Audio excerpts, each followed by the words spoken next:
Mudah-mudahan kehadiran kita di sini ini pertanda bahwa semakin banyak mengerjakan ibadah-ibadah sunnah, semakin banyak bersolawat, kecintaan kita kepada Rasulullah semakin membaik, sehingga mudah-mudahan walaupun kita tidak soleh-soleh amat, walaupun kita bukan ulama, bukan kiai, bukan ustadz, mudah-mudahan karena ketaatan kita kepada Rasulullah ini menjadi amalan yang buat Rasulullah punya alasan memberikan syafaatnya kepada kita di akhirat kelak. Amin amin ya mujibas sa'ilin. Hadirin rahimani wa rahimakumullah. Pada kesempatan yang sangat berbahagia ini kita sedikit akan membahas kajian yang bisa jadi sebagian besar jamaah sudah tahu, atau bahkan bisa jadi sebagian besar jamaah ini sudah amalannya melebihi dari penceramah sendiri. Seperti sama-sama kita tahu bahwa Allah Subhanahu wa ta'ala pasti akan memanggil hambanya untuk datang ke 3 tempat pada 3 waktu. Panggilan pertama, panggilannya cepat, persiapannya cepat, mengerjakannya cepat, selesai mengerjakan dipanggil lagi cepat, namanya sholat. Panggilan yang kedua, manggilnya rada lama, persiapannya rada lama, mengerjakannya pun rada lama, selesai mengerjakan dipanggil lagi rada lama, namanya haji dan umroh. Panggilan yang ketiga, panggilannya lama sekali, persiapannya pun lama sekali, bahkan mengerjakannya pun kadang-kadang ada yang lama sekali, dan setelah mengerjakan tidak kembali, namanya wafat. Panggilan yang pertama adalah taqarrub ilallah, panggilan yang kedua adalah ke Baitullah, dan panggilan yang ketiga adalah ke rahmatullah. Panggilan pertama mendekatkan diri kepada Allah, panggilan kedua berkunjung ke rumah Allah, dan panggilan ketiga masuk ke surganya Allah.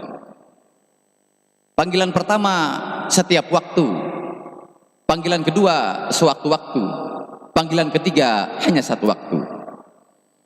Panggilan pertama wajib mampu, panggilan yang kedua jika mampu, dan panggilan ketiga mampu tidak mampu pasti dimampuin.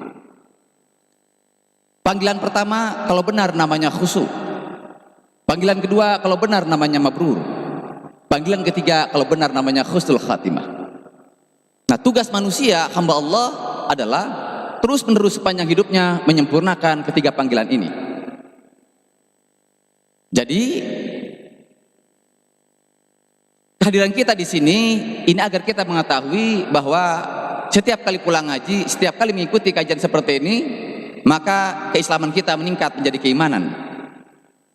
Karena standar minimal masuk surga adalah iman, bukan Islam. Wa amilus sholih. Oleh karena itu, menghadiri majelis-majelis ilmu seperti ini ukurannya bukan seberapa sering kita ngaji, bukan kepada siapa kita belajar, bukan materi apa yang kita pelajari, tetapi seberapa besar peningkatan setiap kali kita pulang kaji seperti ini, keimanan kita meningkat. Salah satu yang akan kita bahas sedikit pada hari ini adalah seputar sholat khusyuk.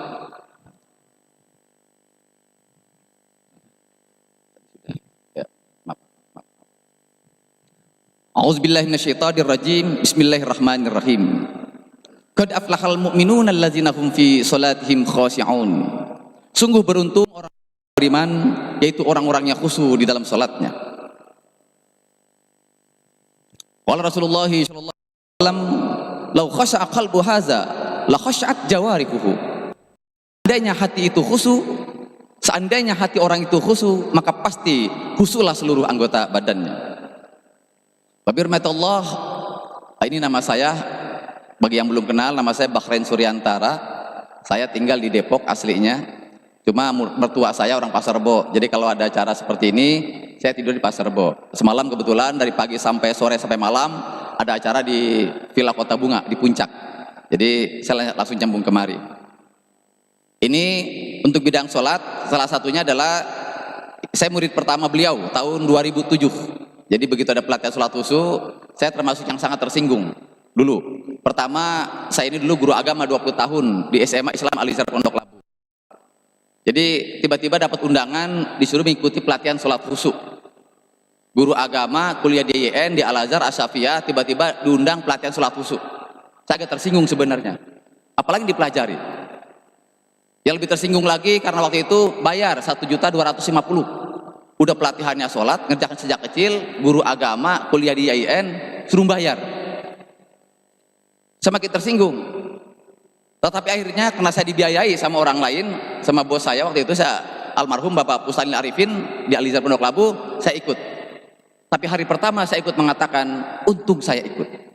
Ternyata sudah lama betul sebagai guru agama dulu saya berhenti belajar sholat. Berhenti belajar sholat, sementara sholat saya kerjakan sampai mati, sementara pelajarnya berhenti. Hari kedua semakin menarik, dan akhirnya saya mengatakan, untung saya ikut pelatihan ini. Berikutnya saya ikut lagi dengan beliau, ya, dengan Idrus Sambo. Saya ikut latihan 1 hari manajemen sholat khusyuk. Saya semakin tertarik, dan terakhir belum lama saya ikut sama beliau. Ini penulis buku sholat seperti Rasulullah. 1 hari penuh sholat kita dicek dari mulai diri sampai salam, dicek dari mulai takbir sampai salam bacaannya harus sesuai. Jadi seperti itu. Dan semakin menarik, ternyata semakin sering kita belajar, semakin banyak yang kita ketahui, terutama masalah sholat. Ini training saya yang setiap bulan di minggu pertama di Balairung Hotel Matraman. Saya bersama, ini angkatan pertama tahun 2013, bersama dokter namanya Dr. Tony. Ini pemilik Halim Medical Center. Yang menarik bukan itu, yang menarik adalah beliau salah satu pakar tulang terbaik di Indonesia. Tetapi begitu bukunya bukan buku tentang tulang, tapi tentang sehat, cukup dengan sholat.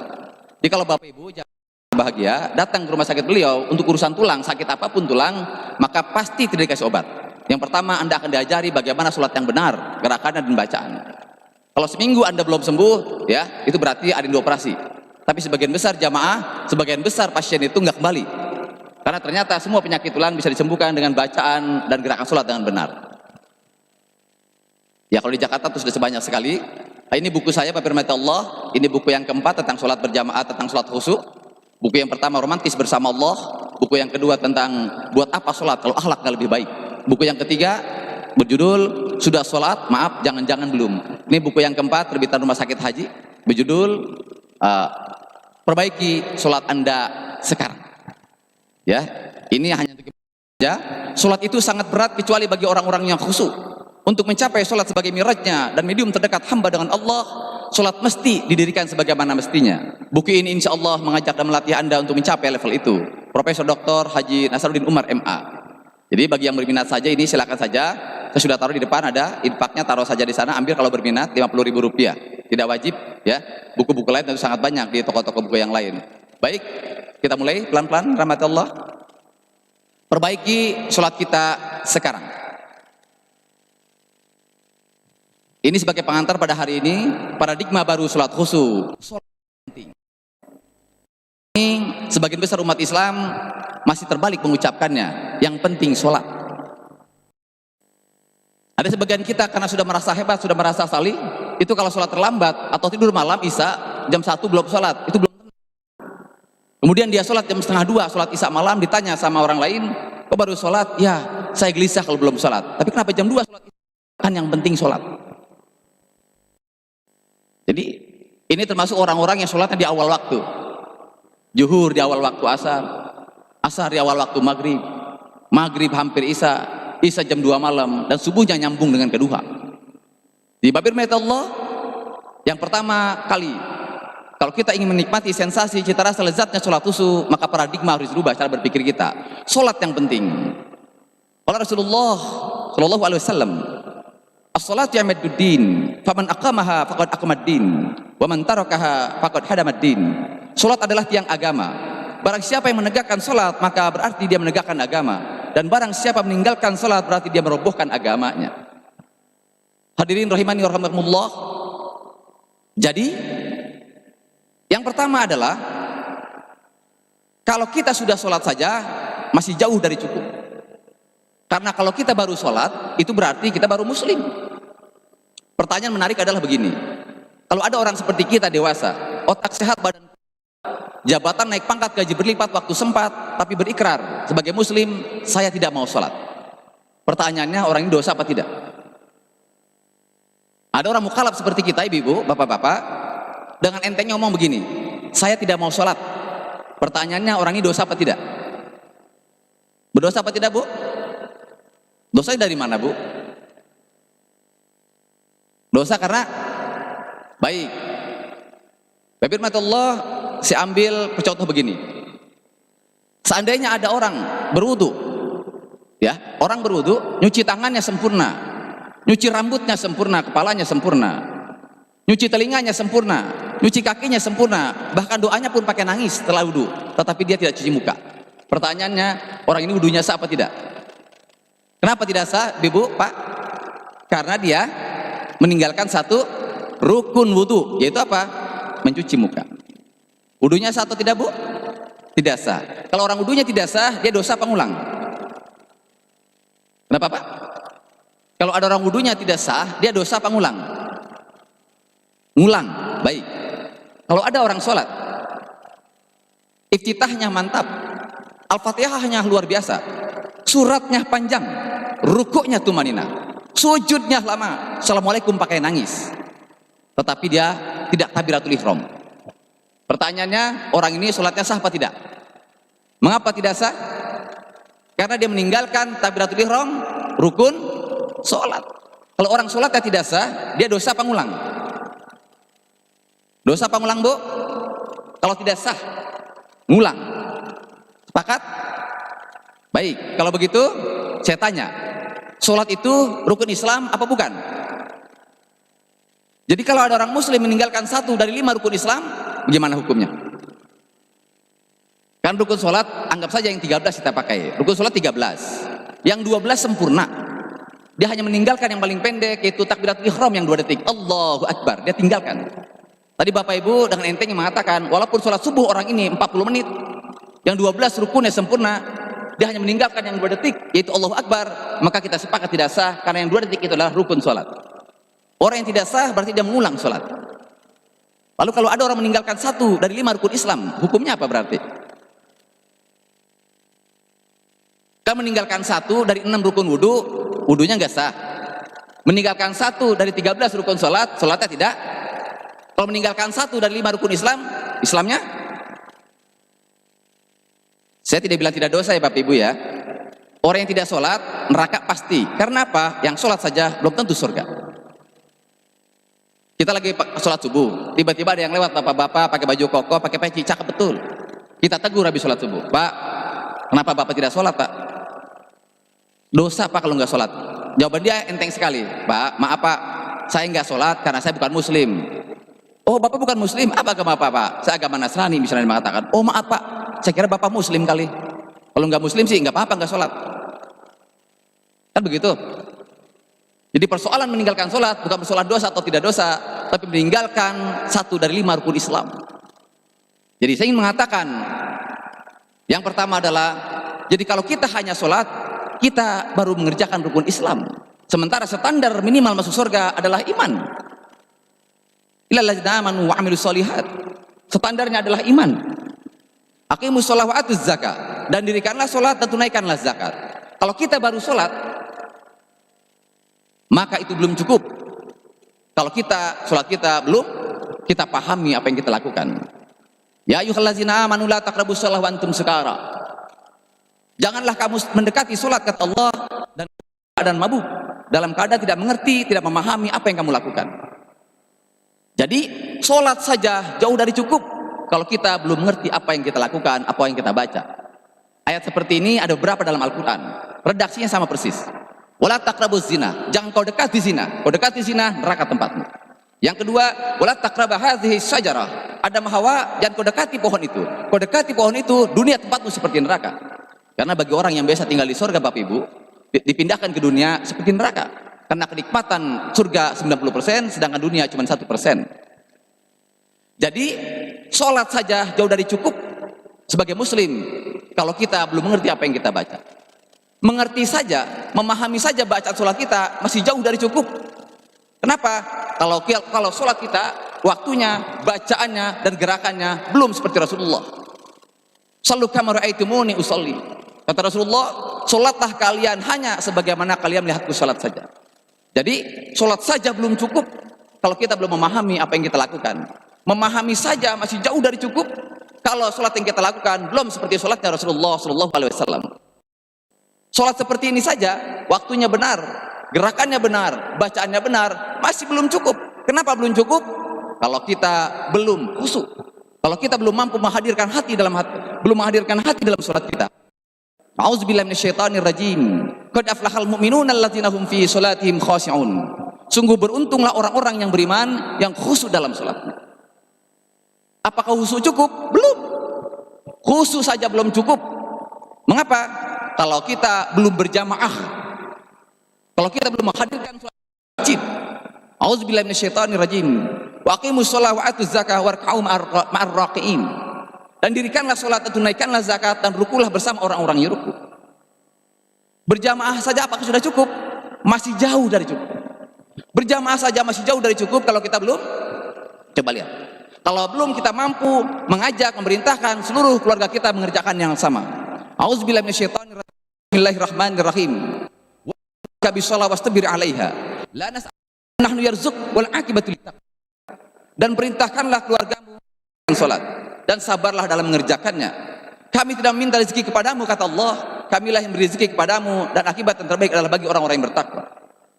Apakah kalau kita sudah bisa memerintahkan dan menggerakkan keluarga kita datang ke masjid sudah cukup? Masih jauh dari cukup. Kenapa begitu? Coba kita lihat.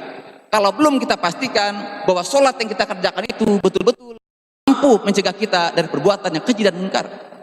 Inna sholata tanha 'anil fahsya'i wal munkar. Jadi panjang sekali urusan kita tentang sholat. Makanya sungguh hebat kalau ada orang merasa belajar sholat sudah selesai. Apakah kalau kita sudah pastikan bahwa sholat itu berpengaruh terhadap tercegahnya perbuatan keji dan munkar, sudah cukup? Belum cukup. Kenapa belum cukup? Kita lihat. Kalau belum kita pastikan bahwa sholat itu akan menjadi penolong kita di akhirat. Qala Rasulullah sallallahu alaihi wasallam, "Inna awwal ma yuhasabu bihil 'abdu yaumal qiyamah min amalihi shalah." Sesungguhnya amal hamba yang pertama kali akan dihisab pada hari kiamat adalah sholatnya. Jadi Bapak Ibu yang dirahmati Allah, jadi jangan bangga kalau kita merasa kita sudah tepat waktu, sudah ke masjid, bacaan kita sudah benar. Begitu panjang perjalanan kita untuk memastikan bahwa sholat yang kita kerjakan itu benar. Kita masuk sedikit ke khusyuk. Tadi dikatakan belum cukup kalau kita belum memahami bacaan sholat. Mengapa begitu? Wala taqrabus shalah wa antum sukara. Ini penting betul Bapak firman Allah. Mengapa? Karena orang-orang yang tidak paham bacaan sholat, maka nanti dia dikhawatirkan. Dia pikir dia memuji padahal dia membaca mantra. Bacaan sholat cuma 3 Bapak Ibu, yaitu separuh memuji, separuh sholawat, dan separuh meminta. Allahu Akbar sampai iyyaka na'budu wa iyyaka nasta'in itu memuji. Ihdinas siratal mustaqim sampai amin itu meminta. Allahu Akbar subhana rabbiyal azim sami Allahu liman hamida. Allahu Akbar subhana rabbiyal a'la itu memuji. Rabbighfirli wa sampai wa'fani itu meminta. At-tahiyatul mubarakatus sholawatu thayyibatu lillah terus sampai terakhir sampai seterusnya itu adalah memuji. Kemudian Allahumma shalli ala sayyidina Muhammad itu meminta sholawat. Kemudian assalamualaikum dan ditambah dengan doa lain adalah meminta. Jadi bacaan sholat cuma 3. Memuji, sholawat, dan meminta. Orang-orang yang tidak paham bacaan sholat, dia pikir dia memuji, padahal dia membaca mantra. Bapak Ibu rahmati Allah, tentu kita tahu semua dukun di dunia, Indonesia maupun luar negeri, itu ciri-cirinya kalau baca mantra 3. 1 cepat, 2 nggak paham, 3 kurang jelas. Jadi semua dukun di dunia kalau baca mantra sama, pertama cepat, yang kedua nggak paham, yang 3 nggak jelas. Nanti ada orang sholat, begitu sampai dia jalan terburu-buru, langsung dia auzubillahi minasyaitonir rajim bismillahirrahmanirrahim. Saya tanya, barusan orang itu baca mantra apa memuji Allah? Barusan kan datang dia cepat-cepat cuk sampai di depan, langsung dia auzubillahi minasyaitonir rajim bismillahirrahmanirrahim. Saya tanya, barusan itu baca mantra apa memuji Allah? Baca mantra, Bu. Baca mantra, Pak. Kalau dia memuji Allah pasti begini, auzubillahi minasyaitonir rajim bismillahirrahmanirrahim. Kemudian datang lagi dia mengatakan Allahu Akbar. Allahu Akbar. Saya tanya, barusan itu dia muji apa baca mantra barusan tuh? Allahu Akbar. Kira-kira aja nih, Bu. Baca mantra. Kalau dia muji pasti mengatakan Allahu Akbar. Subhanallahazim wa bihamdihi, subhanallahazim wa bihamdihi, subhanallahazim wa bihamdihi. Saya tanya, itu muji apa baca mantra kira-kira? Pasti baca mantra, Bu. Kalau dia memuji pasti dia mengatakan subhana rabbiyal azimi wa bihamdi. Subhana, maha suci Allah, Rabbiyal azimi, Tuhanku yang maha agung, wa bihamdi, hamba memujimu ya Allah. memuji. Terus begitu seterusnya. Orang-orang yang tidak paham bacaan salat, dia pikir dia meminta, padahal dia menyuruh-nyuruh Tuhan, menyuruh-nyuruh Allah. Menyuruh bukan meminta. Kalau minta tuh begini, Rabbighfirli, ya Allah, Rabbighfirli, warhamni, wajburni, warfa'ni, warzuqni, wahdini, wa'afini, wa'fani, ya Allah. Itu minta. Tapi kalau nyuruh bagaimana? Allahu Akbar, ya Allah, jangan lupa ya, Rabbighfirli, warhamni, wajburni, warfa'ni, warzuqni, wahdini, wa'afini, wa'fani. Itu nyuruh, Bu. Itu nyuruh. Itu nyuruh. Jadi Bapak Ibu rahmati Allah, saya ingin katakan sekali lagi, jadi memahami saja belum cukup kalau kita belum khusyuk. Qad aflahal mu'minun allazina hum fi sholatihim khashi'un. Nah, pertanyaan kita pelan-pelan hari ini adalah bagaimana, apa yang dimaksud dengan khusyuk? Tentu ya di buku saya sudah jelaskan panjang lebar di sini. Buku-buku lain juga sudah banyak, dan para alim ulama juga sudah banyak menjelaskan tentang mana khusyuk. Tetapi yang pasti sebagian besar ulama berbeda memberikan definisi khusyuk. Tetapi semuanya ulama sepakat 3 hal tentang khusyuk. Yang pertama adalah khusyuk ada di hati. Yang kedua adalah khusyuk adalah ruhnya sholat. Yang ketiga adalah kualitas sholat orang itu dinilai dari kualitas kekhusyuannya. Makna dan pengertian khusyuk para ulama berbeda pendapat. Baik, sekedar mengantar saja hari ini. Qad aflahal mu'minun allazina hum khashi'un. Sungguh beruntung orang-orang yang beriman, yaitu orang-orang yang khusyuk di dalam sholatnya. Khusyuk di sini kalau kita baca tafsir, sebagian ulama mengatakan adalah taat, tunduk, patuh tanpa nanya. Di taat, tunduk, patuh nggak pakai nanya. Di Allahu Akbar, Allahu Akbar. Apa jawabannya? Kan azan tuh. Allahu Akbar, Allahu Akbar. Apa jawabannya? Allahu Akbar. Itu betul. Tapi kalau orang yang tidak taat, tunduk, patuh, apa jawabannya? Allahu Akbar, Allahu Akbar. Lah, udah asar aja. Udah asar aja. Dijawab lagi, Allahu Akbar, Allahu Akbar. Apa jawabannya? Itu siapa sih yang azan? Dia nggak pernah jawab. Jadi timbang jawab azan saja udah nggak taat ya. Jadi khusyuk di sini yang pertama adalah taat, tunduk dan patuh. Ada lagi di ayat yang lain, kita lihat. Wasta'inu bis-sabri was-shalah innaha lakabiratun illa 'alal khashi'in. Mohonlah kepada Allah dengan sabar dan salat, maka sungguh salat adalah sangat berat kecuali bagi orang-orang yang khusyuk. Di sini adalah orang yang sangat merendahkan diri. Jadi salat itu adalah sungguh berat kecuali bagi orang-orang yang khusyuk. Kecuali orang-orang yang pasrah, taat, tunduk, patuh, menyerahkan dirinya kepada Allah Subhanahu wa taala. Ini pengertiannya seperti ini, kurang lebih seperti itu kalau kita baca tafsirnya. Orang-orang yang jarang sekali mencangkul kebun di depan rumahnya, disuruh mencangkul sawah, maka pasti mencangkul sawah menjadi pekerjaan yang sangat berat. Orang yang belum terbiasa latihan bulu tangkis di kompleknya, pasti ikut All England menjadi pekerjaan yang sangat berat. Orang yang belum pernah ikut latihan futsal di kompleknya, pasti ikut Piala Dunia bola menjadi pekerjaan yang sangat berat.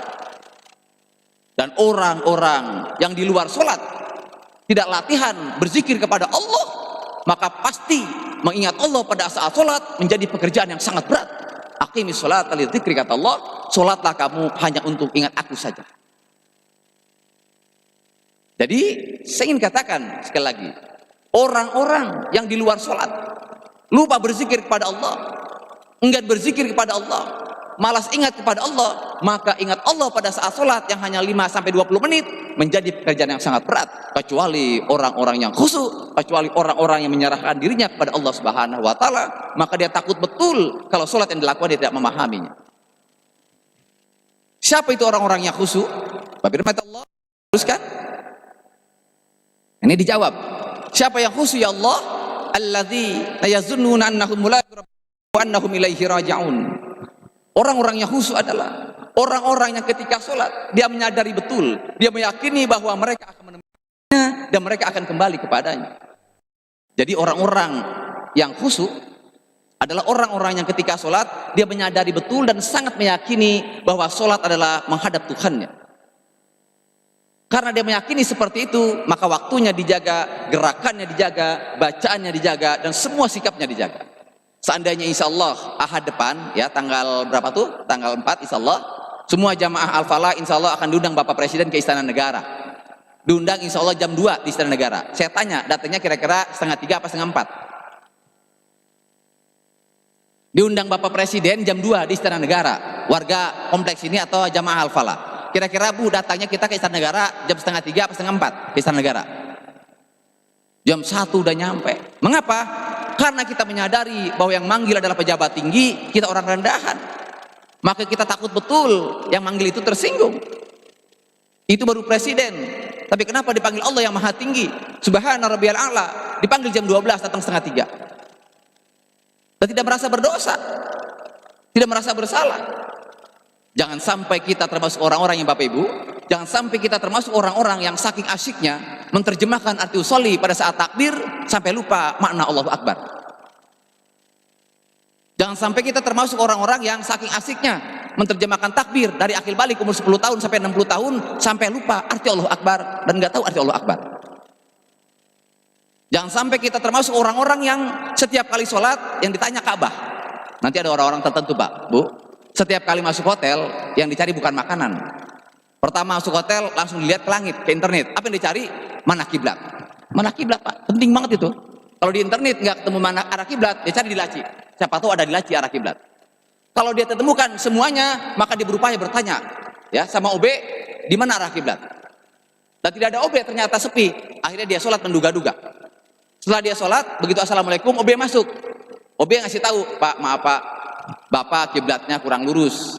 Bapak miring 5 derajat dari Ka'bah Pak. Bapak sholatnya ada sono, kiblatnya di sana Pak. Bapak miring 5 derajat. Apa kata dia yang sholat tadi? Langsung istighfar, astagfirullahaladzim, ya Allah, maafkan hamba.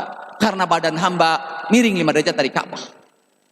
Tetapi orang itu, sepanjang hidupnya dia sholat, dia belum pernah menyesal, apalagi merasa berdosa. Kalau sepanjang sholatnya, hatinya miring 180 derajat dari Allah.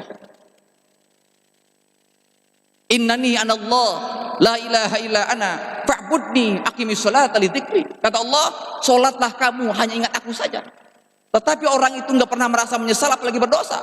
Kalau sepanjang sholatnya hatinya miring 180 derajat dari Allah. Mulutnya Allahu Akbar, hatinya dompetku akbar. Mulutnya Allahu Akbar, hatinya anakku akbar.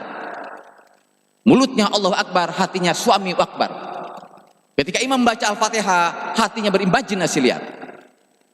Bahkan sampai nanti ada orang yang sholat Bapak Ibu, bukan saja lupa Allah, tapi dia lupa kalau lagi sholat. Lupa. Kalau lupa Allah kita masih bisa balik Pak, tapi kalau lupa dia lagi sholat. Imam baca panjang, sholat umumnya di sholat taraweh nih. Kalau sholat taraweh kan dikit lagi, puasa nih sebentar lagi. Itu kalau imamnya baca begini, Bismillahirrahmanirrahim, langsung gerutu dia. Wah panjang nih, lama nih, urusan lama dah kalau begini nih. Alhamdulillahi rabbil alamin. Ini sholat PMTQ sebenarnya nih. Wah ini salah imam nih. Terus saja begitu dia menggerutu. Jadi bukan saja dia lupa Allah, tetapi juga lupa kalau dia lagi sholat. Sampai imam nanti disumpah-sumpahin. Bisa jadi begitu. Waladdallin. Dia kesel langsung. Nggak amin. Langsung begitu. Nggak amin. Udah kesel aja. Terus saja langsung dia berduga. Abis ini apa nih? Abis ini apa nih? Abis ini apa nih? Panjang deh. Yasin, langsung tuh kan bener. Terus saja, terus hatinya mengerut seperti itu. Orang ini Bapak Ibu bukan saja lupa Allah dalam sholatnya, tapi lupa kalau dia lagi sholat. Bisa dibayangkan. Jadi kata Allah, orang-orang yang aku berikan karunia khusyuk di hatinya adalah orang-orang yang ketika sholat dia menyadari betul bahwa sholat adalah menghadap aku, sehingga dipanggil jam 12 nyampe setengah 12. Terus saja begitu, dia sempurnakan pakaiannya, dia sempurnakan gerakannya, dan sempurnakan badannya, semuanya disempurnakan sampai pada hatinya. Kita lihat lagi, ini masih pengantar. Di ayat yang lain Allah berfirman, dan berzikirlah kepadamu, ya, wazkur-rabbik, dan berzikirlah kepada Rabbmu dengan merendahkan diri. Ini saya singkat saja, merendahkan diri dengan rasa takut dan tidak mengeraskan suara, kata Allah. Pada pagi dan petang, dan janganlah kamu termasuk orang-orang yang lalai, ya. Wala takum minal ghafilin. Jelas Bapak Ibu, sholatlah dengan merendahkan diri. Berzikir ini memang ayat ini adalah dalil tentang dilarangnya berzikir keras melampaui orang-orang yang sedang sholat. Jadi kalau ada orang lagi sholat, sunnah atau wajib, sementara ada orang berzikir di sebelahnya dan bacaan zikirnya itu melampaui kerasnya bacaan orang yang sholat, maka turunlah ayat ini. Janganlah kamu mengingat Allah berzikir dengan keras, ya. Rendahkanlah dirimu. Ulama mengatakan, jadi di sini merendahkan diri. Ya, merendahkan diri. Jadi pengertian khusus salah satunya adalah merendahkan diri. At-tawadhu, merendahkan diri. Nanti ada orang Bapak Ibu, diazanin tidak diri, dikomatin tidak diri, dan akhirnya orang itu disolatin. Mengapa? Karena orang itu memang sudah tidak bisa berdiri dan dia mati. Tapi nanti ada orang Bapak Ibu sedang nonton TV sambil ngopi, sambil makan roti di rumahnya sendiri, diazanin tidak berdiri, dikomatin tidak berdiri. Orang ini termasuk orang-orang yang tidak tahu diri. Mestinya orang ini dia sholatin sudah. Kenapa? Orang ini badannya hidup tapi hatinya mati. Nonton TV dari Allah, TV-nya dari Allah. Pakai mata, matanya dari Allah. Nontonnya di rumah, rumahnya dari Allah. Makan roti, rotinya dari Allah. Dipanggil sama yang ngasih, Allah Subhanahu wa taala, dia nggak berdiri. Orang ini hidup tapi hatinya mati, dan orang ini tidak tahu diri. Yang kedua adalah rasa takut. Pengertian khusus yang lain adalah al-khudu, rasa takut, atau khosya'a itu takut.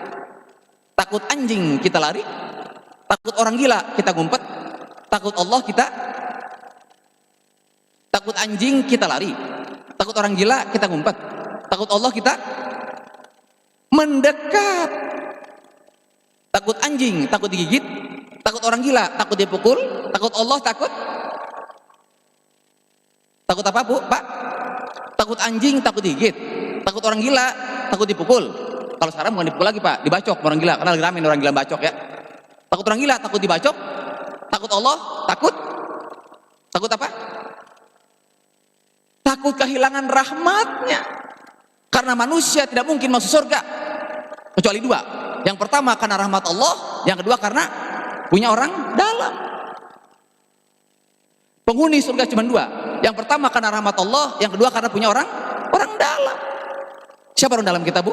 Pak? Rasulullah Shallallahu Alaihi Wasallam, namanya syafaat. Walaupun kita tidak ustad, walaupun kita nggak soleh-soleh amat, tapi kalau Rasulullah punya cukup alasan memberikan kita syafaat karena rajin sholawat atau mengerjakan yang sunat, maka itu cukup bagi Allah untuk masukin kita ke dalam surga karena syafaat Rasulullah. Jadi syarat masuk surga dua. Pertama karena rahmat Allah, yang kedua karena kita punya orang dalam. Jadi takut kepada Allah, takut tidak mendapatkan rahmatnya. Salah satu rahmat Allah terbesar adalah inna awwalu ma yuhasabu bihil abdu yaumal qiyamah min amalihi shalah. Jadi kalau sholat kita benar seperti sholatnya Rasulullah, maka Allah punya cukup alasan memasukkan kita ke dalam surga. Jadi itu takut. Tapi nanti ada orang Bapak Ibu Allah lagi nonton TV, diazanin tidak berdiri, dikomatin tidak datang ke masjid.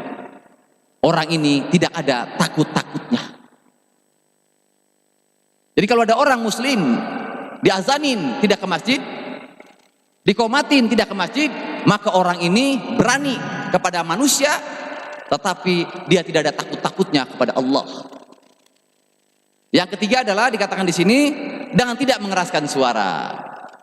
Bapak Ibu rahmati Allah, tidak mengeraskan suara. Mengapa kalau orang bertengkar, kalau orang berkelahi atau berantem, jaraknya dekat ngomong teriak, sementara kalau orang sedang asyik pacaran, anak muda, satu Jakarta, satu Bandung, pakai handphone, ngomong bisik-bisik.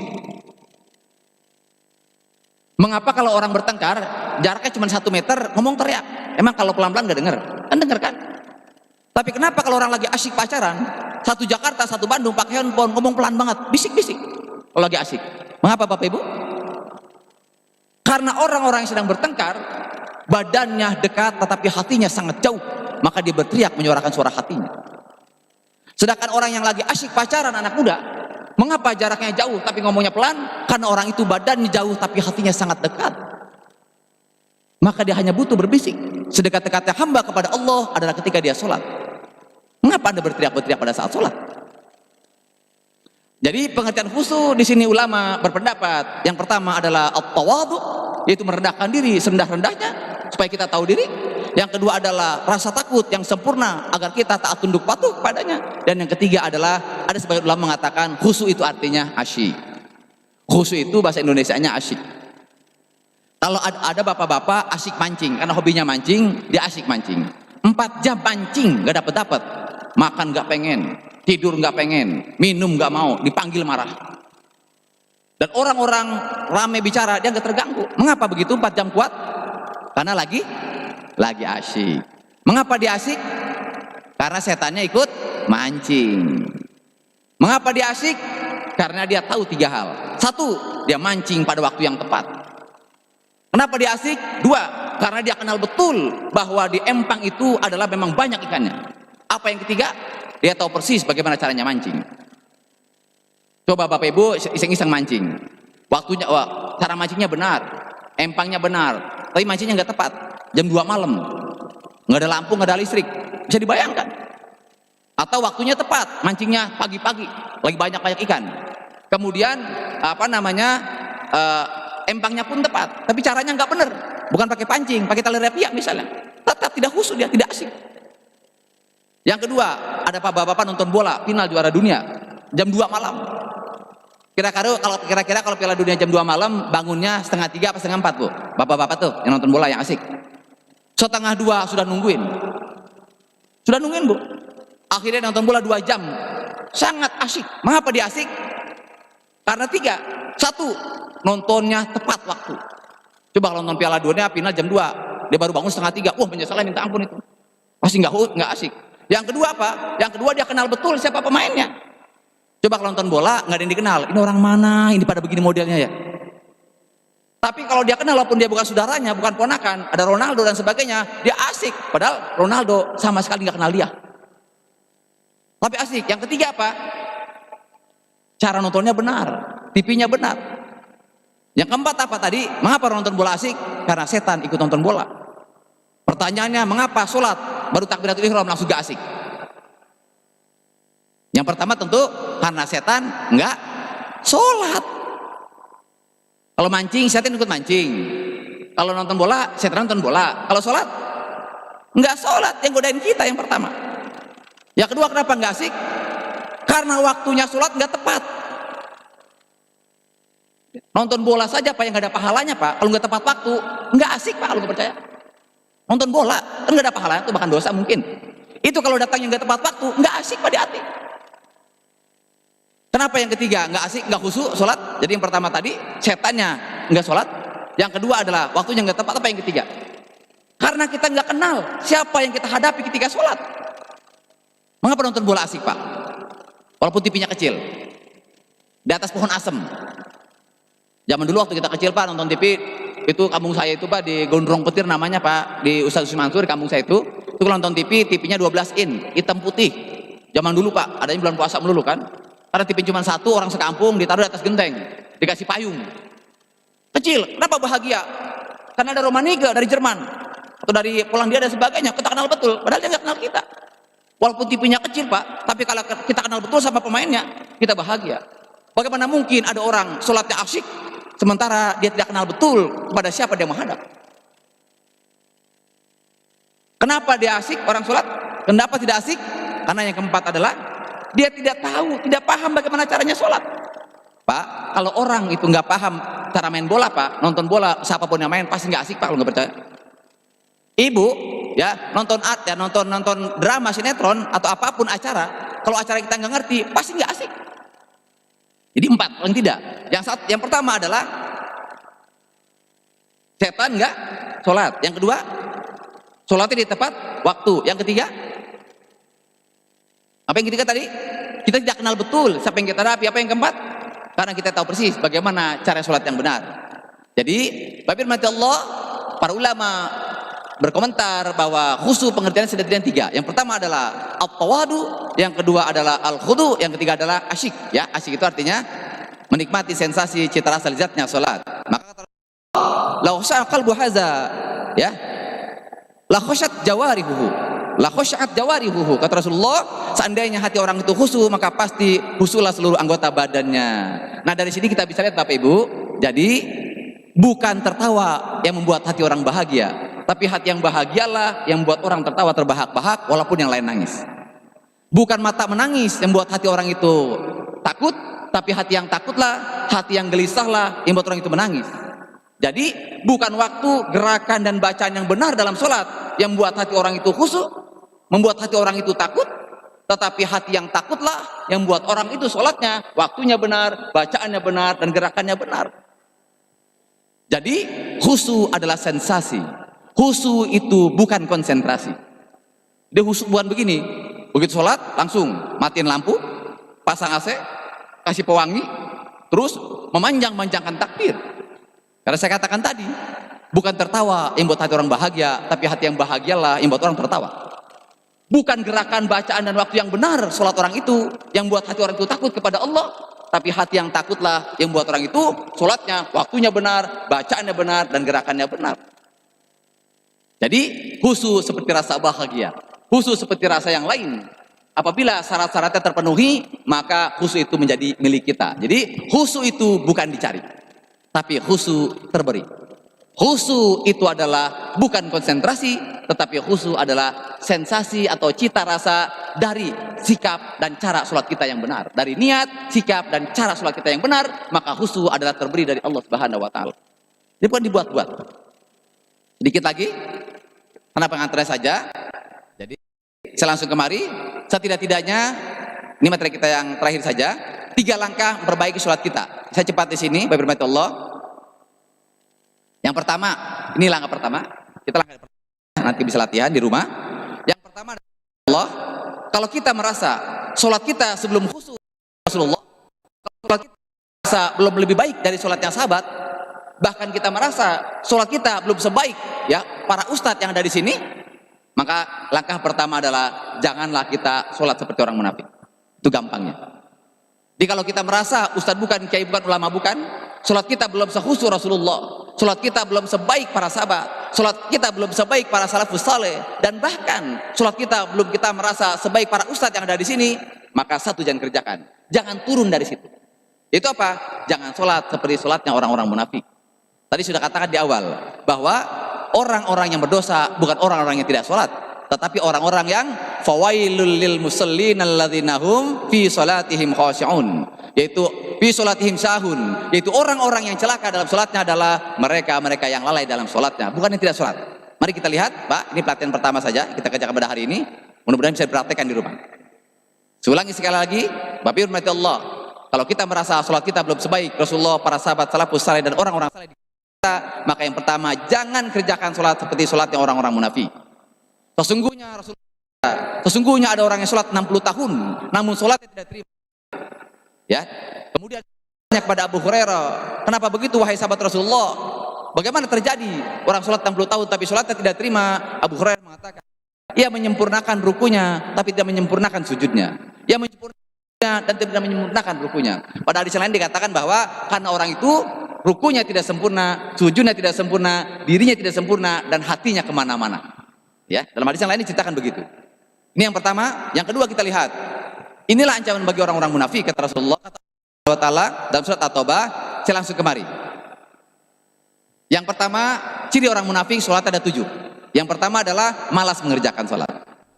Punya orang-orang munafik itu menipu Allah dan Allah membalas tipuan mereka. Dan apabila mereka berdiri untuk sholat, wa iza qamu ila sholati qamu kusala. Mereka mendirikan sholat, tapi mereka berdiri dengan sangat malas. Kayak tadi salah satu contohnya. Allahu Akbar, Allahu Akbar. Lah, udah azan aja. Kata istrinya, Pak, udah azan. Apa kata suaminya? Entar nungguin komat. Padahal rumahnya 200 meter dari masjid. Pak, udah ke masjid. Entar nungguin komat. Kata istrinya, Pak, kan yang komat Bapak. Oh ya, baru dia kabur kemari. Ini hal-hal kecil. Jadi yang pertama adalah malas mengerjakan sholat, dari mulai menjawab azan dan sebagainya. Yang menarik lagi nanti ada bapak-bapak, khususnya bapak-bapak ini Pak, saking malasnya Pak, sampai tidak tahu di mana dia meletakkan alat-alat sholat. Setiap kali sholatnya, misalnya zuhur, Allahu Akbar, Allahu Akbar, apa yang dicari? Mana peci, mana peci, mana peci. Peci ketemu, mana kain, mana kain, mana kain. Kain ketemu, mana sorban, mana sorban. Semuanya tiap hari nyari begitu. Begitu asar berikutnya sama juga. Begitu asar masuk, nyari lagi, mana peci. Kata istrinya, Pak, di rumah ini laki-laki cuma bapak doang. Yang pakai peci cuma bapak. Sholat 50 tahun, setiap kali sholat, peci di mana, kain di mana, baju di mana. Dia memang orang ini nggak sadar kalau sholat itu menghadap Allah Pak. Saking malasnya. Kalau dirajin kan nggak begitu, Pak. Kalau dia mengaku muslim, sholatnya rajin, tidak begitu. Peci sudah ada 5, peci yang putih yang simpel ditumpuk, baju koko sudah ada 5, yang syar'i sudah dipilih-pilih, kain sudah ada kastoknya di atas. Hari ini baju habis pakai sholat zuhur disangkutin, peci disangkutin, kain dilipat. Begitu asar, wudhu langsung ambil tek. Ini sebelum sholat udah dosa. Semua orang domelin. Semua orang domelin, Pak. Peci nggak ketemu dicari, heranah. 50 tahun dari peci nggak tahu. Saking malasnya, Pak, saking malasnya itu orang. Yang pertama malas. Apa yang kedua? Yang kedua kata Allah Subhanahu wa taala adalah, Allah berfirman, kita lihat lagi. Yang kedua adalah riya mengerjakan sholat. Orang-orang munafik itu sholat, mereka berdiri dengan sangat malas dan bermaksud riya di hadapan Allah. Kamu kusala yuraunan nas. Riya. Dia sholat di belakang riya, di depan riya. Ustaz, ente kan orang soleh di sini. Ente kenapa sholat di belakang? Apa jawaban dia kira-kira? Kan itu orang soleh di sini. Ente guru ngaji, kenapa itu sholat di belakang? Apa kata dia? Maaf Pak, saya masih kotor Pak. Hati-hati betul tuh. Kata anak kecil, Pak, kalau kotor mah jangan ke masjid Pak. Dia sholat ke depan dia. Dia pakai sarung yang mahal, BHS Tech 800.000. Kakinya nggak bisa diam, goyang terus. Karena takut mereknya kebaca. Hati-hati Pak, urusan tasbih, sorban, peci, hati-hati. Kalau kita berangkat dari rumah, kita pakai apapun, sementara kita setitik saja pengen dipuji oleh orang lain, ganti Pak. Bu, kalau ibu pakai mukena, sedikit saja terbesit, pengen dipuji, mukenanya ada batiknya di bawah nih. Ini Jogja asli, baru beli kemarin. Sedikit saja berpikir begitu Bu, ganti mukenanya. Ganti cepat. Aqimis sholata li dzikri, karena sholat itu hanya untuk Allah saja. Itu yang kedua, munafik kerjanya begitu. Siapa yang ketiga? Munafik itu kerjanya, sholat orang munafik yang ketiga adalah tidak memahami bacaan sholat. Zina manula taqrabus sholat wa antum sukara hatta ta'lamu ma taqulun. Orang-orang munafik itu salah satu sifatnya adalah dia tidak memahami bacaan sholat. Walaupun ayat ini sebenarnya turunnya adalah tentang larangan khamar yang kedua. Khamar yang pertama kan larangannya, khamar itu ada manfaatnya, ada mudaratnya. Akhirnya sebagian sahabat itu masih ada yang minum khamar. Minum khamarnya habis subuh, begitu zuhur udah hilang maboknya. Tapi suatu kali terjadi minum khamarnya habis subuh, begitu zuhur sebagian besar sahabat baca Al-Kafir itu balik-balik. Wala ana wala antum wala ana wala antum wala ana wala antum, maka turunlah ayat ini. Wala taqrabus shalah wa antum sukara. Jangan kamu sholat dalam keadaan kamu tidak paham apa yang kamu lakukan. Itu Bu. Siapa yang keempat? Munafik itu ini Bu. Kita pelan-pelan. Munafik adalah menunda mengerjakan sholat. Rasulullah bersabda, itulah sholatnya orang munafik. Ia duduk menunggu sampai matahari ada di antara dua tanduk setan. Ya, dua di antara dua tanduk fiha illa qalila. Jadi sampai ada di antara dua tanduk setan. Bapak Ibu, di Mekah itu ada 4 gunung. Kalau waktu kecil kan kita bicara begini, silakan gambar pemandangan. Maka langsung kebayang apa Pak? Ada 2 gunung, di tengahnya ada matahari. Itu pertanda apa? Berarti gambaran kita itu kalau nggak sore pasti pagi. Karena matahari ada di antara gunung itu 2 tempat Pak. Kalau nggak pagi pasti sore. Orang munafik kalau sholatnya itu asarnya hampir maghrib, subuhnya hampir duha. Itu munafik Bu. Jadi ciri munafik yang keempat adalah, kata Rasulullah, orang munafik adalah orang yang sholat asarnya hampir maghrib dan subuhnya hampir duha. Sholat sampai matahari ada di antara 2 tanduk setan. Siapa yang kelima? Bagaimana Allah? Yang kelima adalah lihat, bisa mengerjakan sholat. Itu adalah sholatnya orang-orang munafik. Ia duduk menunggu matahari, sehingga jika matahari tersebut terletak antara 2 tanduk setan, ya, mau terbenam atau mau terbit, ia bangun dan sholat dengan cepat sebanyak 4 rakaat, tidak mengingat Allah di dalamnya kecuali sedikit. Terburu-buru tadi Pak. Allah Akbar, Allah Akbar. Saya mau mana beda. Sub. Sampai Allah sami-sami ya. Terus aja begitu. Assalamualaikum. Kata Rasulullah, orang ini sholatnya persis seperti musang. Bapak Ibu pernah lihat musang? Pagi-pagi ada musang di atas genteng. Tidak ada yang tahu kalau itu ada musang. Kita lihatin dari jauh Pak. Lihat, musang itu kayak maling kalau nengok. Pasti Pak. Walaupun nggak ada orang Pak, itu musang kalau nengok seperti maling. Nanti ada orang sholatnya seperti musang. Assalamualaikum, dia kabur. Kabur Bu, kayak musang, persis banget kayak musang itu. 2 rakaat, dia tidak ingat Allah sama sekali. Karena cepatnya. Siapa yang keenam? Kita lihat. Yang keenam adalah, siapa itu munafik yang keenam? Ini buat bapak-bapak ya, terutama berjamaah di dalam sholatnya. Ada sebagian besar jamaah bisa jadi belum baca hadis ini. Ya, belum baca hadis ini. Yang belum baca, ini dibaca pelan-pelan. Jangan sampai nanti di akhirat, di padang mahsyar, alasannya nggak tahu. Ditabokin kalau nggak percaya. Baca pelan-pelan Pak. Kalian belum pernah baca hadis ini? Kalau Rasulullah SAW, baca pelan-pelan Pak sama-sama. Walaqad ra'aituna wa ma yatakhallafu anha illa munafikun ma'lumun nifaqi. Dan sungguh aku telah melihat bahwa orang yang meninggalkan sholat jamaah hanyalah orang-orang munafik ma'lumun nifaq. Dialah orang munafik tulen. Di sini ada kata-kata tulennya Pak. Jadi Bapak Ibu Allah, saya katakan tadi, sholat aja nggak cukup kalau belum kita paham. Paham saja belum cukup kalau belum kita khusyuk. Khusyuk aja belum cukup kalau belum berjamaah. Berjamaah saja masih belum cukup kalau belum kita mengajak keluarga kita untuk sholat. Mengajak saja belum cukup ya kalau kita belum apa tadi? Memastikan sholat itu tercegah dari perbuatan keji dan mungkar dan seterusnya. Siapa yang ketujuh, yang terakhir? Ini lihat Bapak Ibu. Bersyukurlah yang hari ini hadir. Munafik itu adalah berat mengerjakan isya dan subuh. Ya, sesungguhnya sholat yang paling berat bagi orang-orang munafik adalah minal fajri wal isya'i, yaitu isya dan subuh. Mengapa dibilang begitu Bapak Ibu? Mari kita lihat. Ya Bapak Ibu, walaupun kita semuanya merasa bukan ustadz, bukan ulama, coba tolong baca hadis ini. Mengapa sampai dikatakan keras begini? Ciri munafik adalah berat mengerjakan isya. Ini kan bukan nggak sholat, tapi berat mengerjakan isya dan subuh. Lihat dalil yang lain, kita lihat Bapak Ibu. Tolong baca pelan-pelan ya. Rasulullah Shallallahu Alaihi Wasallam bersabda, baca pelan-pelan Pak. Man fi jama'atin faka'annama qama nisful lail. Kita lihat, siapa yang sholat isya berjamaah seolah-olah dia telah sholat selama separuh malam. Separuh malam. Kita baca lanjut hadisnya. Wa man fi jama'atin faka'annama shallal lail kullahu. Lihat, yang sholat subuh berjamaah maka seolah-olah dia telah sholat seluruh malamnya. Bapak firman Allah, munafik yang berat mengerjakan ini. Saya tanya sekarang Bapak Ibu semuanya, siapa di antara Bapak Ibu yang sanggup sholat malam 4 jam seperti Rasulullah? Tunjuk tangan. 4 jam tanpa berhenti. Afala akunu abdan syakura. Siapa yang sanggup 4 jam sholat malam? Oke, nggak ada. 3 jam ada yang sanggup? 2 jam non-stop ada yang sanggup? 1 jam ada yang sanggup non-stop? Ustadz, bukan itu yang saya maksud. Justru saya nggak sanggup bangunnya. Saya itu nggak sanggup bangunnya Bu. Apa kata Rasulullah? Saking cintanya Allah dan Rasulnya kepada kita, oke lah, kalau karena izin Allah, takdir Allah Anda nggak bangun, jangan tinggalkan sholat 20 menit kurang lebih. Yaitu apa? Subuh berjamaah dan isya berjamaah. Maka Anda telah dicatat seperti orang yang sholat sepanjang malam. Tertarik? Cuman munafik yang nggak tertarik. Udah bangun malam kagak sanggup. Sekalinya bangun malam cuman 2 rakaat tidur. Ke masjid gak sanggup. Disuruh sholat berjamaah doang, isya 10 menit, subuh 10 menit, pasti gak sanggup. Cuman munafik. Berhormat Allah. Jadi sekali-sekali berhormat Allah. Jadi kesimpulannya sederhana tadi saya katakan ini.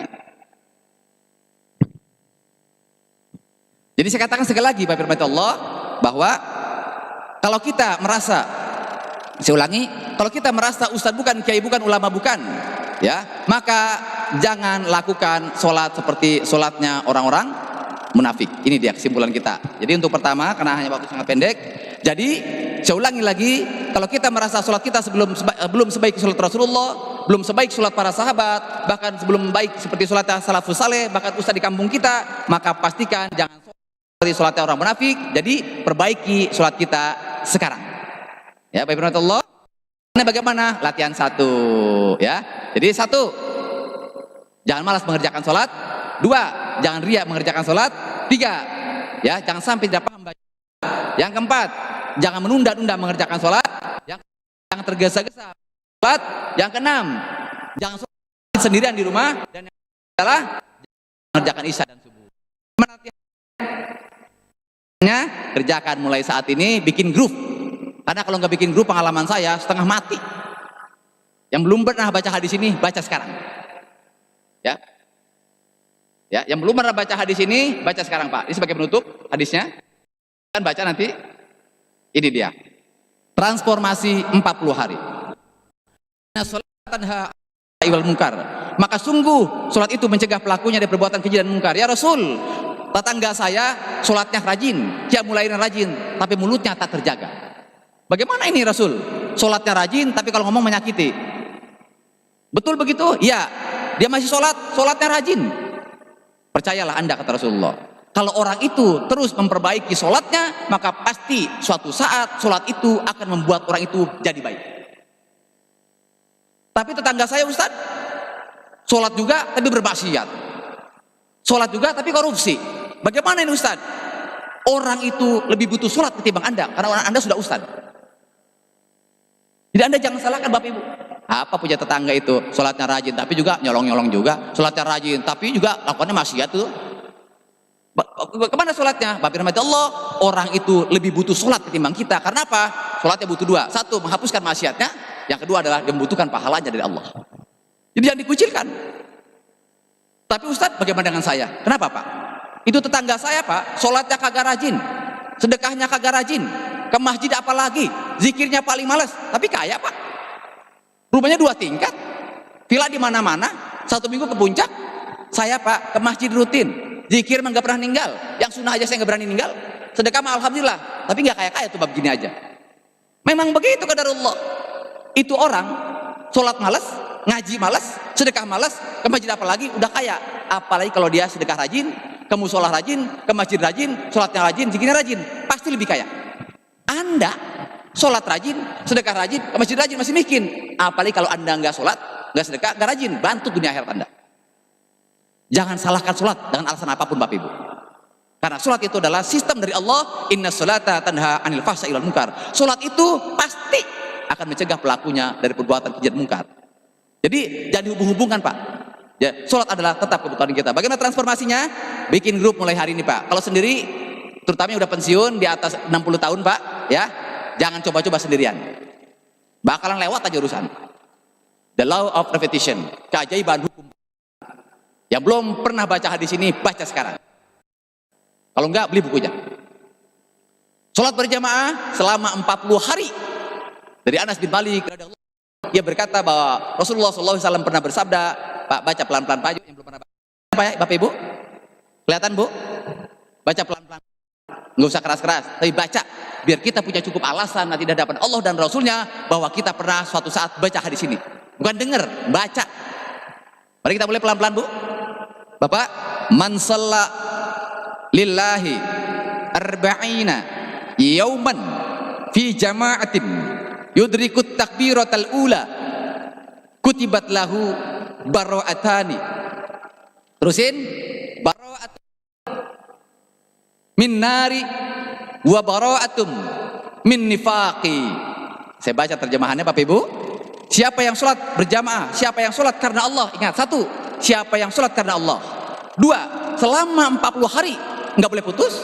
3, berjamaah tidak munfarid, mendapatkan takbiratul ihram bukan masbuk, maka ditulis untuknya 2 kebebasan. Kata Rasulullah, kebebasan yang pertama apa? Bara'atun minan nar, kebebasan dari api neraka. Wa bara'atun minan nifaq, bebas dari sifat munafik. Bapak Ibu, kalau hari ini kita berbohong, terus nanti siang kita istighfar, kira-kira dosanya hilang nggak? Bohong nih, ibu bilang, mah dari mana mah, kata suaminya nih, dari ngaji lah. Emang ngaji selesai jam berapa? Pulang jam 8 di Kelayaban dulu. Kelayaban pulang ngaji. Emang jam berapa? Jam 7. Pulang ngaji nggak sampai jam 7 selesai. Dosa nggak Bu? Terus jam 8 ibu istighfar. Astagfirullahaladzim. Dosa hilang nggak kira-kira? Hilang. Jam 10 bohong lagi ya jam 10? Bohong lagi. Mengapa? Karena istighfar itu menghapuskan dosa, bukan menghapuskan munafik. Munafik itu penyakit. Penyakit yang berkarat, ya, yang sudah mendarah daging dari masih muda sampai tua. Obatnya bukan istighfar. Obatnya apa Bu? Sholat 40 hari, jangan putus. 2, berjamaah. 3, karena Allah aqimis sholata lidzikri atau khusyuk. Yang keempat adalah mendapati takbiratul ihramnya imam. Maka jaminan di hari ke-41 ibu lupa kapan terakhir berdusta. Jadi nggak cukup Pak. Kalau Bapak sendiri, Bapak sudah ngerasain Pak, beratnya minta ampun. Bikin grup Pak, berlima orang sini. Kasih kode, pokoknya 1 jam sebelum masuk waktu sholat, ingetin, sholat 1 jam lagi. Dimanapun Anda, ambil posisi, merapatlah ke masjid. Kalau nggak begitu Pak, 15 hari lurus Pak. Hari ke-15 masih lurus Pak. Ke-16, bini minta dianterin kondangan, ada aja. Kita nggak anterin bini, jauh banget kondangannya. Kita anterin. Wah, ini celaka nih urusan nih. Ini bisa sholat di jalan tol nih, kan begitu tuh. Kita nggak anterin bini, takut anterin orang lain kan begitu. Tapi kalau punya kepala begitu, intit, jalan tol persis. Datang kode, cek, ingat, zuhur 1 jam lagi. Segera merapat, cari rest area terdekat. Gitu Pak. Kalau nggak begitu mah kebablasan kalau nggak percaya Pak. Hari ke-20 lulus, bini minta anterin belanja, ada aja Pak. Begitu lagi azan zuhur, pas banget di mall. Mau cari musola kagak ada, ke masjid jauh. Akhirnya terpaksa nggak sholat, nyesel lagi kita. Di Bapak Rahmatullah, pelatihan yang pertama adalah, ya sebelum kita latihan berikutnya, 40 hari berikutnya, nanti kita akan latihan berikutnya kapan-kapan, sallu kama ra'aitumuni usolli. Karena itu manfaatnya nggak banyak Pak pelatihan sholat seperti itu. Kalau Bapak, Ibu belum lulus ini, Ibu-ibu bikin grup ya, grup sholat anti munafik, bikin yang gede di situ. Dan grup arisan, reuni, yang nggak pukul lagu. Bikin grup sholat anti munafik. Sholat karena Allah, berjamaah, 40 hari, bukan masbuk. Maka Allah Rasulnya menjamin di hari ke-41 Anda lupa kapan terakhir jadi munafik. Ciri munafik ada berapa Bu? Ada 3 kan? 1, kalau bicara, kalau dikasih amanah. Terus yang ketiga apa yang ketiga? Apa yang saya lupa tuh? Apa yang ketiga? Apa? Iya, kalau janji tidak ditepati. Itu Bu kerja kita sehari-hari mendarah daging. Obatnya bukan istighfar, tapi obatnya ini. Di Bapak Rahmat Allah, pelatihan ini gampang-gampang susah yang pertama. Kapan-kapan insya Allah kita ketemu lagi untuk pelatihan berikutnya, yaitu sallu kama ra'aitumuni usolli. Syaratnya adalah lewat dari 40 hari dari sekarang. Nanti Bapak Ibu cerita, di hari ke-42 kita ketemu lagi cerita. Silakan beberapa orang cerita, silakan. Ceritakan pengalaman setelah sholat non-stop 40 hari berjamaah ya tanpa putus, kemudian mendapati takbiratul ihramnya imam. Saya kira Bapak Rahmat Allah, itu yang mungkin yang dapat saya sampaikan pada hari ini sesuai waktu yang diberikan kepada saya. Untuk selebihnya yang berminat memiliki buku ini silakan 50.000, saya sudah taruh, hanya ada 20 tapi di mobil juga masih ada, silakan ambil saja, uangnya lemparin ke kotaknya, silakan saja buku ini. Untuk tambahannya Bapak Ibu, saya ada 2 buku bagus sebenarnya. Satu buku yang lama dari Syekh Albani, sholat seperti sholat Nabi, itu bagus sekali ya kalau kita baca hadis-hadisnya, sehingga kita jangan ngarang. Yang kedua, ini ada buku terbaru dari Abdul Somad, harganya dari 25.000 sampai 100.000. Kalau kita beli buku online, ini saya baru beli, harganya ternyata ada yang 25, 35, 50 sampai 90. Jadi ternyata buku yang sama harganya beda-beda. Ini melengkapi wawasan kita, melengkapi ilmu kita. Jadi kalau bisa paling nggak punya buku 3. Buku Syekh Albani sifat sholat Nabi, buku Abdul Somad tentang 99 masalah sholat, dan yang ketiga buku tuntunan sholat khusyuk. Insya Allah itu bagian dari upaya kita menyempurnakan ya, agar kita semakin taat dan cinta kepada Allah Subhanahu Wa Taala dan Rasulnya. Saya kira itu ya, ini yang ingin menghubungi saya silakan saja buat acara arisan, keluarga besar, kantor dan sebagainya. Allah alam bisawab. Maaf lahir kita termasuk orang yang mulai hari ini ya, setidak-tidaknya kita ada upaya untuk sholat karena Allah Subhanahu Wa Taala saja. Dan cara-cara kita sholat hanya seperti sholat Rasulullah saja. Billahi taufiq wal hidayah. Assalamualaikum warahmatullahi wabarakatuh. Baik Pak Ustadz, sebelum kita menutup kajian ini ada beberapa pertanyaan dari jamaah yang masuk. Kami ingin bacakan untuk Pak Ustadz bisa menjawabkan. Ya. Pertanyaan pertama Pak Ustadz. Assalamualaikum warahmatullahi wabarakatuh Pak Ustadz. Salat wajib baca lengkap mulai dari takbiratul ihram sampai salam. Tapi jika ikut imam, terkadang imam cepat, kadang tidak sempat lengkap bacanya. Bagaimana dengan salat itu Pak Ustadz? Untuk salat sunnah, apakah juga harus lengkap? Yang mulai dari takbiratul ihram sampai salam. Bagaimana jika ada yang ditinggalkan, di mana hanya baca Al-Fatihah? Bagaimana sholat saya itu Pak Ustadz? Kira 2 dulu saja Pak. Ada ya? dua pertanyaan aja dulu. Baik, Bapak Rahmat Allah, yang pertanyaan pertama kan adalah tadi ya, bagaimana kalau kita ikut imam ya? Ikut imam, ini udah masalah fikih Bapak Ibu ya. Sejak awal kita sepakati dulu nih, urusan fikih, mazhab fikih saja yang 5 itu, 5 yang besar Pak ya. Kita ahli sunnah biasanya mengenal 4. Yang 5 itu Imam Syafi'i, Hambali, Maliki, Hanafi, dan Imam Ja'far Shadiq. Imam Ja'far Shadiq sebagai ulama kita orang Indonesia mengklaim itu adalah bagian teman kita yang lain. Dari 4 saja kita anggap Bapak Ibu, sejak awal dari masa fikih sudah berbeda urusan ini. Tapi saya ingin mengatakan Pak, mereka sepakat bahwa sholat itu wajib tumakninah. Jadi yang kita kejar adalah tumakninahnya Pak. Bagaimana kalau imamnya cepat? Misalnya imam cepat begini, Allah Akbar. Begitu kita bilang, misalnya bilang begini, waladhdallin amin. Kan kalau sapi kita baca Al-Fatihah. Ini udah masuk fikih, ya. Sudah jelas berbeda pendapat. Kita baru alhamdulillahirabbil alamin. Allahu Akbar, dia ruku. Apa yang kita lakukan? Maka ada 2. Yang pertama adalah kewajiban makmum 2, yang paling pokok. Yang pertama niat jadi makmum, yang kedua adalah ngikut imam. Jadi jangan Bapak jangan sholat sendirian. Makmum sudah bangun dari ruku, syarat ngikut imam ada 3. Paling tidak, kalau imam takbir maka takbirlah. Kalau imam ruku maka rukulah, kalau imam salam maka salam, kan begitu tuh. Jadi yang pertama adalah kewajiban kita adalah ikut imam. Tetapi kewajiban kita yang lain adalah menyempurnakan rukun. Apa itu? Tetap tumakninah Pak. Kemudian kita Allahu Akbar. Kita baru yang kita baca subhana rabbiyal azim wa bihamdi. Sami Allahu liman hamidah. Bagaimana kita? 3 apa cepat? Tetap baca 1 Pak. Tetap dibaca 1 karena apa? Yang kita kejar adalah tumakninahnya. Subhana rabbiyal azimi wa bihamdi. Sami Allahu liman hamidah. Sami Allahu liman hamidah. Rabbana walakal hamd. Allahu akbar. Allahu akbar. Terus saja begitu. Terus saja sampai selesai. Karena apa? Salat jamaah itu Pak aslinya kan munfarid. Salat jamaah itu Pak walaupun kita berjamaah bacanya kan sendiri. Bukan Rabbana gfir lana tapi Rabbik firli warhamni, tetap saja begitu. Jadi kewajiban kita penuhi sebagai makmum. Yang pertama niat jadi makmum, yang kedua adalah ikut imam. Tapi urusan khusyuk dan tumakninah adalah kita kejar, kita capai tadi. Jadi jangan terpengaruh sama cepatnya imam, tapi kita ikut imam. Kita baru misalnya begini, misalnya cuma baru saya katakan tadi, kita baru baca Quran sedikit dia langsung bangun. Seterusnya begitu, terutama di tarawih. Terutama itu Bapak Irmatullah. Jadi kewajiban kita adalah penuhi ikut imam. Sekarang bagaimana kalau misalnya imam bacanya sangat cepat?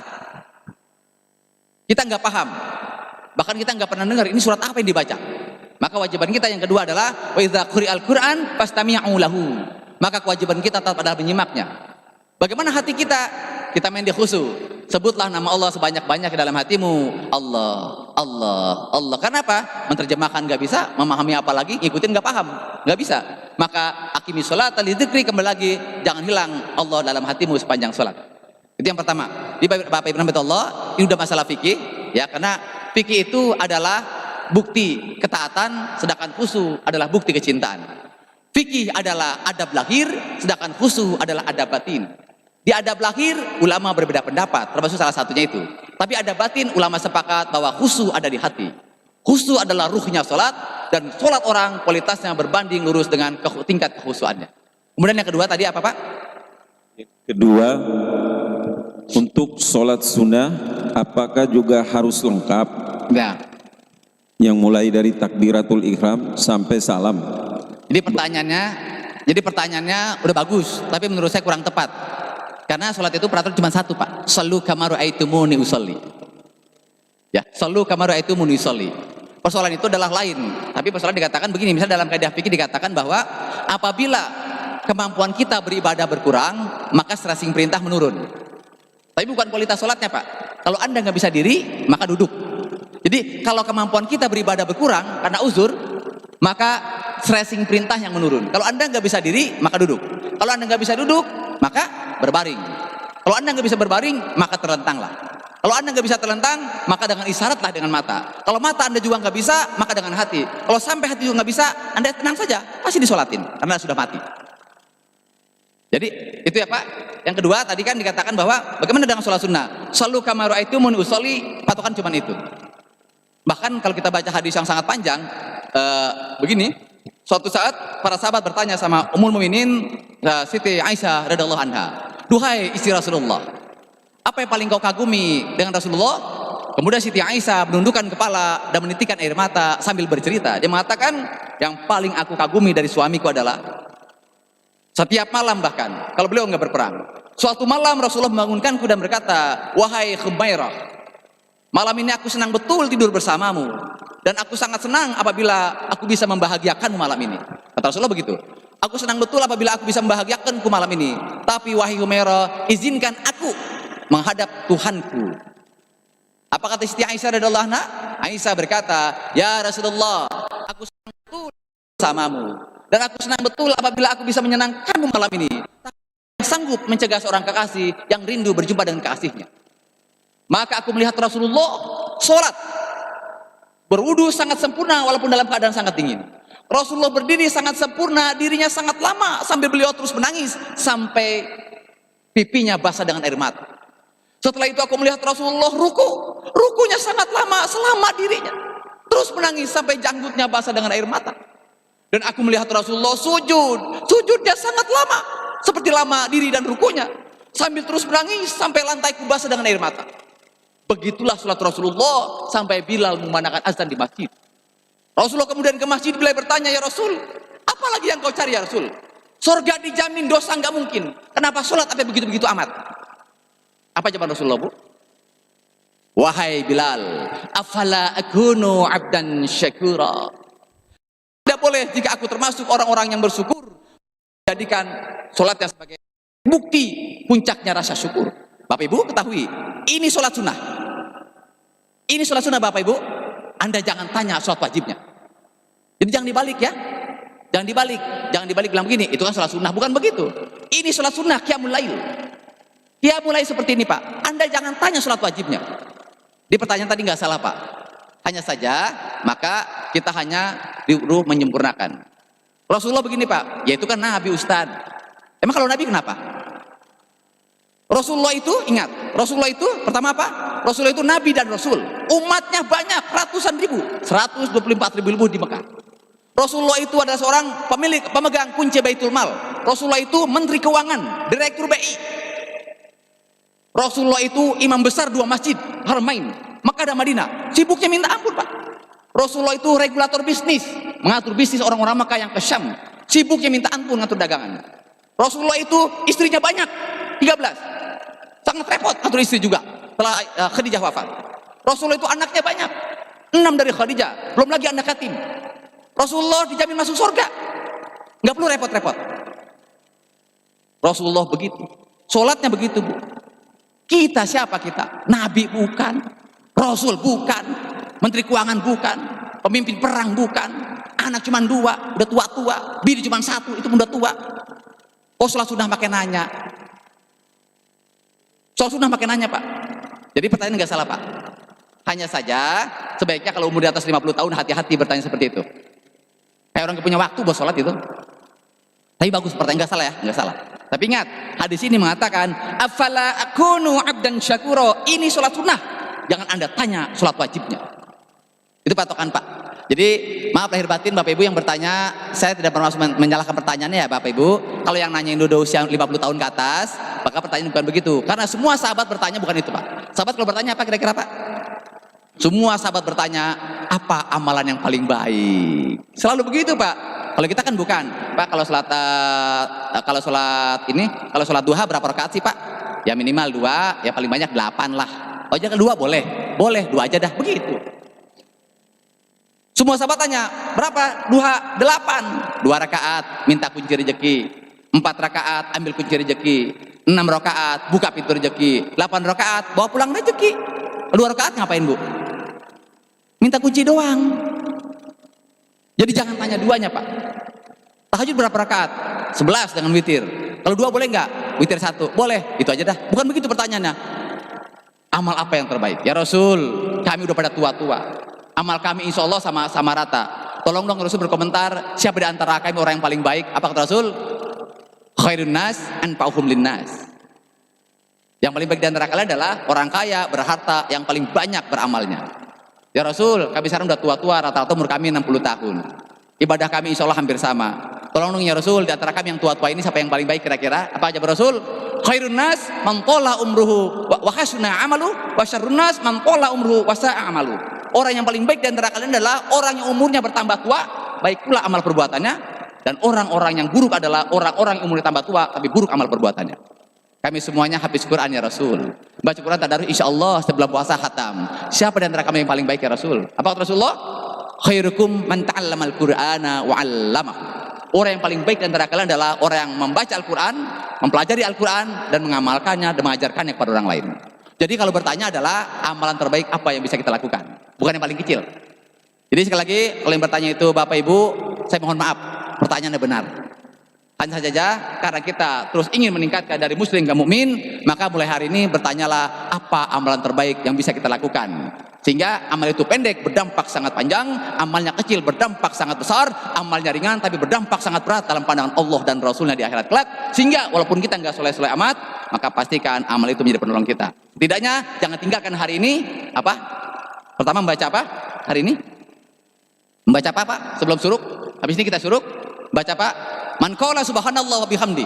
Siapa yang mengucapkan subhanallah wa bihamdi fil yaumi setiap hari mi'ata marrah 100 kali, khutat khotayahu, maka dosanya akan diampuni Allah.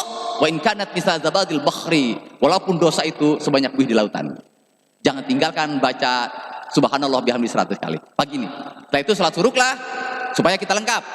Setiap hari kita dikasih kesempatan untuk haji dan umroh. Tamah. Yaitu apa? Siapa yang sholat di masjid seperti tadi, kemudian dia duduk berzikir kepada Allah, setelah itu dia mengerjakan sholat 2 rakaat pada saat matahari naik seujung tombak isyraq, maka pahalanya adalah sama dengan haji dan umroh. Tamah, sempurna. Jangan cari alasan gak haji dan umroh pagi ini. Terima kasih. Wallahu a'lam bishawab. Maaf lahir batin. Assalamualaikum warahmatullahi wabarakatuh.